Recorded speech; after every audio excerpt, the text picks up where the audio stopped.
Indefinite ইন্টিগ্রালের আরেকটা problem কি করে দেখো সলভ করব কয়েক সেকেন্ডের মধ্যে। দেখতে এমন কেমন একটা অদ্ভুত লাগছে কিন্তু খুবই সোজা। দেখো এইটাকে আমি কি করছি, এক্স প্লাস ওয়ানের হোল স্কোয়ার করতে পারি।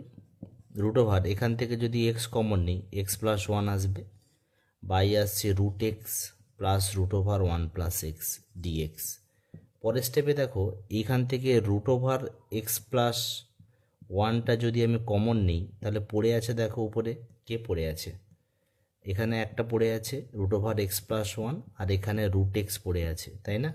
তাহলে root x plus root over one plus x dx. দেখো তাহলে এটা কেটে গেল এটা। তাহলে integration root over x plus one dx, তাহলে ইন্টিগ্রেশন কী হয়, এক্স টু দি পাওয়ার হাফের যে ফর্ম, তাহলে কি হবে এক্স প্লাস ওয়ান, এটা হচ্ছে হাফ প্লাস ওয়ান বাই হচ্ছে half plus one plus c. তার মানে এটা 3/2 আছে, তাহলে 2/3 হয়ে যাবে, আর x plus one whole to the power 3/2 plus c, এই হয়ে যাবে আমাদের final answer. Thank you very much.